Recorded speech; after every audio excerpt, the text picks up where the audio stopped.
Welcome to History Captain, where we explore the lives of the most influential and powerful figures in history. Please remember to subscribe and turn on notifications. Do you know that Nigeria was sold to the British for £865,000 in 1899? This is the story of the First Oil War, which was fought in the 19th century in the area that became Nigeria. All through the 19th century, palm oil was highly sought after by the British for use as an industrial lubricant for machinery. Remember that Britain was the world's first industrialized nation, so they needed resources such as palm oil to maintain that. Palm oil, of course, is a tropical plant which is native to the Niger Delta, but Malaysia's dominance came a century later. By 1870, palm oil had replaced slaves as the main exporter of the Niger Delta, the area which was once known as the Slave Coast. At first, most of the trade into oil palm was uncoordinated, with natives selling to those who gave them the best deals. Native chiefs such as former slave Jaja of Okpobo became immensely wealthy because of oil palm, and with this wealth came influence. However, among the Europeans, there was competition for who would get preferential access to the lucrative oil palm trade. In 1879, George Goldie formed the United African Company, UAC, which was modeled on the former East India Company. Goldie effectively took control of the lower Niger River, and by 1884, his company had 30 trading posts along the lower Niger. This monopoly gave the British a strong hand against the French and the Germans in the 1884 Berlin Conference. The British got the area that the UAC operated in included in their sphere of influence after the Berlin Conference. When the Brits got the terms they wanted from other Europeans, they began to deal with the African chiefs. Within 2 years of 1886, Goldie had signed treaties with tribal chiefs along the Benue and Niger rivers while also penetrating inland. This move inland was against the spirit of verbal agreements that had been made to restrict the organization's activities to coastal regions. By 1886, the company changed to the National Africa Company and was granted a royal charter, incorporated. The charter authorized the company to administer the Niger Delta and all lands around the banks of the Benue and Niger rivers. Soon after, the company was again renamed. The new name was the Royal Niger Company, which survives as Unilever till this day. To the local chiefs, the Royal Niger Company negotiators had pledged free trade in the region. Behind them, they entered private contracts on their terms. Because the deceitful private contracts were often written in English and signed by local chiefs, the British government enforced them.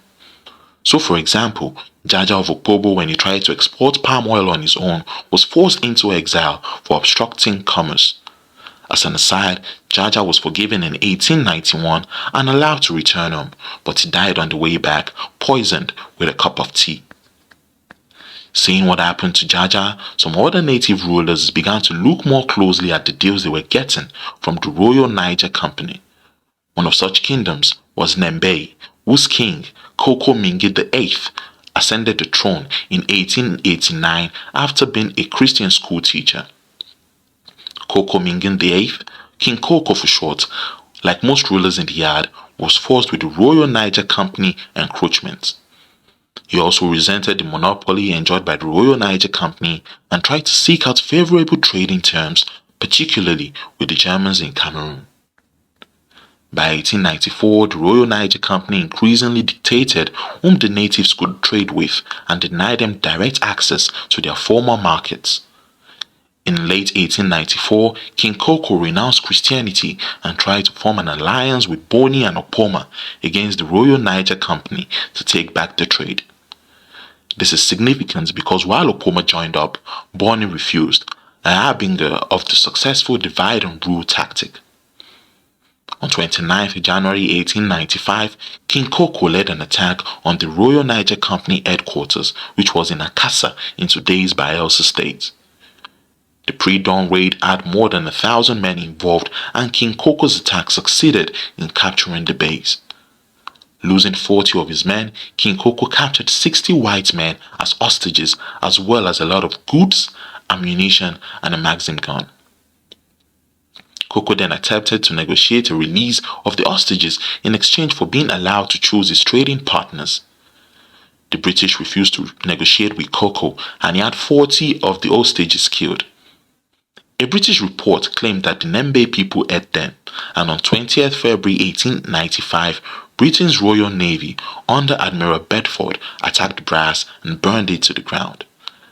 Many Nembe people died, and smallpox finished off a lot of others.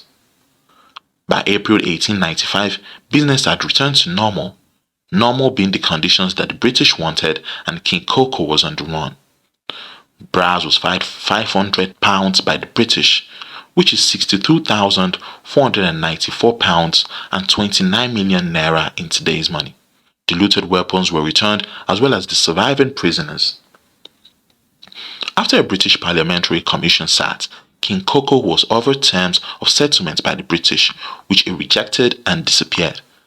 The British promptly declared him an outlaw and offered a reward of £200 for him. He committed suicide in exile in 1898. About that time, another recalcitrant king, the Oba of Benin, was run out of town. The pacification of the lower Niger was well and truly underway. The immediate effect of the Browse Oil War was that the public opinion in Britain turned against the Royal Niger Company, so its charter was revoked in 1899. Following the revoking of its charter, the Royal Niger Company sold its holdings to the British government for £865,000, which is £108 million in today's money. That amount was effectively the price Britain paid to buy the territory which has become known as Nigeria. At History Captain, we strive to provide our viewers with exciting and informative content about the world's greatest historical figures. We hope you found this video both exciting and enlightening. Thanks for watching.